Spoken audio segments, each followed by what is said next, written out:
GM, my name is Seb Monty and we're covering NFTs. We're going to be covering pre-sales and whitelists and also the final stage, public minting. So we'll just dive straight in. Here we are at Magic Eden, and on the left-hand side, we can click on Launchpad. This shows us any project with Magic Eden that's going to be minted. So what we have in 2 hours, 29 minutes is Last Haven. If we click on Go to Launchpad, we can see there's 2 different mint stages, but there's actually 3. We have the whitelist phase. Now, what whitelist means is basically any Solana address that's been allowed to mint a particular collection at a particular time. So let's say there are 2,000 people wanting to mint this. What they'd have to do is fulfill different requirements and, like, for example, retweet this or do some art or do some memes or something like that. And then their individual Solana address would be added to a list of Solana addresses. And then they would go to Magic Eden, and anyone that interacted with this smart contract, because this is a smart contract, they would be able to mint a particular NFT, and NFTs are normally random. Part of the allure of NFTs is there are very rare ones in there. So you may mint something that's super rare, and that's of course the goal of many. More so in a hyped bull market, but even now, if you get a rare one, it's certainly cool. Then we can see this other stage here, public. So a lot of good projects will have less than 5%, sometimes a little bit more, but generally less than 5% of their total NFTs will be available for public. And if it is a hyped project, it will be botted because there's too much EV, so too much positive expected value. As an example, a botter could come along and they could bot, say, 200 of these, and they could send 100,000 transactions. They could go and spend 1,000 SOL as an example, but they could be expecting to get 2,000 SOL when they list them gradually over the next few hours on the marketplace. You never know. But basically, whitelist and then public. Now there's one other stage that's already happened, and that's pre-sale.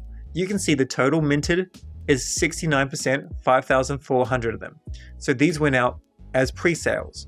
Maybe 5,000 did or something like that, and maybe 400 were reserved for Magic Eden team or for the team themselves.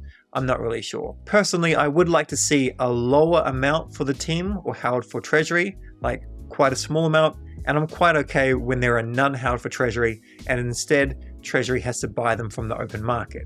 Nevertheless, they are the 3 stages. So how do you get a pre-sale and how do you get a whitelist? So this is where alpha hunters come in. You know my branded NFT, the one that's always used for my profile picture. It's right here. It's super obvious. My DGen Ape. So in the DGen Ape Academy, there is the DGen DAO, and the DGen DAO has alpha hunters, and they go and look for these hot projects to offer the spots to the people in the DAO. And a lot of DAOs have this: Famous Foxes, Claynos, Mad Lads. You can list them off and there'll be hundreds of them. So as an example, a good DAO will have some good alpha hunters. JPEG Joey was with the DGen DAO like 18 months ago and was finding some fantastic opportunities, and he made a lot of money for those people in the DAO that were doing lots of minting. I wasn't doing anything because for some reason I was a little bit too silly to follow all those daily mints. They used quite a bit of effort. There was quite a bit of time involved. I just didn't have the time available. In the DGen DAO now, we also have UMAC and Double Zoltan. And there are others out there, plenty of them. So this is what it looks like in a DAO. You normally have a channel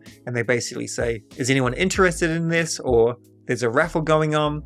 So as an example, I have no idea what this is. So it's certainly not a recommendation to go and buy this. Flash trade. So this ends in 19 hours. There's a raffle available for 10 spots and you can use Atlas 3 to go and enter this giveaway. Maybe there are 50 people that want it and maybe 10 people will win, and then they gain that whitelist spot or maybe a pre-sale link to go and actually buy it on pre-sale. This one has a lot more hype. This is 5.5 SOL, there's 250. Number of winners are 7, and the mint date is on the 27th of October. If my subber was connected to the Discord, I could enter the giveaway like that, but it isn't. Instead, we just click on view giveaway and visit site, always making sure that we've got the legitimate link there. So this is subber.xyz, so that's correct. And we can see, as an example, there's a raffle going on.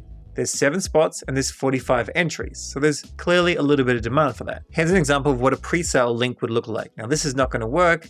It's a little bit old. This was for Pioneer Legends. If we clicked on this link here, if we want it, our wallet that was set up would be able to buy it. Now it's not, but if it was, this is where we'd actually be able to go and purchase whatever the cost is, 6.9 SOL or whatever it may be. You'd buy it, and then you'd be airdrop this NFT on the actual mint day normally. Now, what if you're not part of a DAO? Then you can enter things such as Linked or Exaverse. This is linked, and this is Exaverse. So as you can see, Exaverse says the #1 whitelist marketplace. Now, I don't use Exaverse that much, and I'm more familiar with Linked, but what you can do in here is buy and sell the whitelist opportunities. Now, some people ban whitelist buying, some projects don't like it. However, it's just part of the free economy. So as an example, if we click on buy down here, we can see anyone that's actually buying something. So let's have a look down here. MetaMe, this is a new project which is coming out. And for the opportunity, it's 1.3 Sol. I have no idea what this is. I don't know what this is, but $2.50, not really worth it. This one's $1.50 for whitelist, not worth it. Pioneer Legend, someone's buying the pre-sale spot. So the actual pre-sale NFT for 15 Sol. I think the minting price was 6.9 Sol. So there's a decent amount of hype here. It's basically a double. So at the moment, 15 Sol's pretty hefty. It's like $480, something like that. But so here you can see it. Owners Club pre-sale, 8.5 Sol. I think these were less than 3 Sol, the actual pre-sale cost. So this is doing well. And you can also go and sell these things if you want to. But more, this is where you can gauge what is hot. Now, if you gauge something based on this, you're probably a little bit late. So if you're doing your research earlier, and we'll cover how to research in a following video, but if you're doing your research nice and early, you should be able to spot these opportunities before they actually become 9 Sol for the chance to mint it. And maybe when they actually go into the marketplace, the 10 Sol or 11 Sol. But who knows? We don't really know.